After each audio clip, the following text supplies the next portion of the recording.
मंडळी, आषाढी वारीमुळे लाखो भाविक पंढरपूरमध्ये येतात आणि त्याच पार्श्वभूमीवर यंदाची आषाढी वारी विक्रमी होणार असल्याचा अंदाज प्रशासनानं व्यक्त केलेला आहे। आणि वारकऱ्यांकडे आपण पाहतो हे दृश्य, वारीच्या वाटेवर इंदापूर जवळील वडापुरी हे गाव आहे आणि वारकरी यांच्यामध्ये विशेष असं एक नातं सुद्धा आहे। जेव्हा वारकरी गावामध्ये येतात तेव्हा या वारकऱ्यांना वडे खाऊ घातले जातात आणि ही मंडळी परंपरा आहे। नेमकी यामागची परंपरा काय आहे या संदर्भात माहिती देत आहेत सुजित काळंगे। रामकृष्णारी मंडळी, जगद्गुरू संत तुकाराम महाराजांच्या पालखीत सध्या आपण आहोत। खरं तर ही पालखी ज्या ज्या टप्प्यावर जाते त्या त्या टप्प्याला, त्या त्या गावाला एक विशिष्ट असा इतिहास आहे, त्याला काही एक परंपरा आहे। अगदी असंच एक गाव आहे ज्याला तशीच परंपरा लाभलेली आहे, त्याला तसाच इतिहास लाभलेला आहे। ते गाव आहे इंदापूर मधलं वडापुरी नावाचं गाव।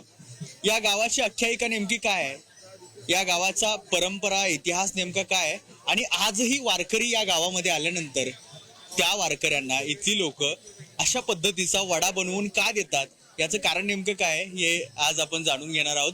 आपल्यासोबत आचारी काका आहेत, कल्याणजी पवार असं त्यांचं नाव आहे।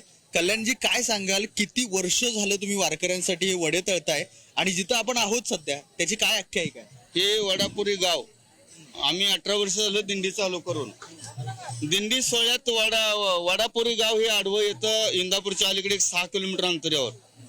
त्यानंतर इथं वडापुरीत मच्छिंद्रनाथांनी गोरक्षनाथासाठी डोळा काढून दिला होता,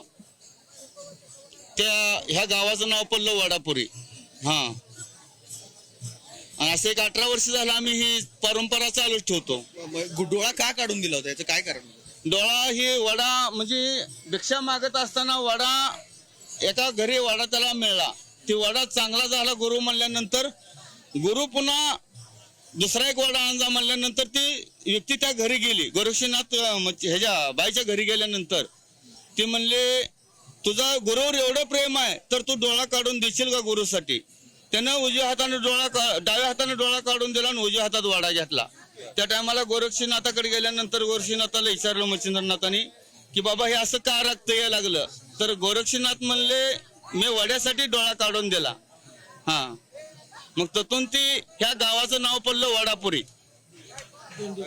अगदी हे वडापुरी नावाचं जे गाव आहे त्या गावाचा इतिहास आणि त्याचबरोबर त्याची परंपरा ही इथपासूनची इथपर्यंतची आहे, ही फार महत्वाची आहे। वर्षोनवर्ष हा वडा तयार करणाऱ्या ज्या आपल्या माता भगिनी आहेत त्यांच्याशी सुद्धा आपण बोलण्याचा प्रयत्न करूया। या ठिकाणी ज्या पहिला आहेत, काय आजीबाई काय सांगशील, कसं कधीपासून हे करतेस तू? 5 वर्ष व्हायले आता। किती वर्ष? 5 वर्ष चालू आहे।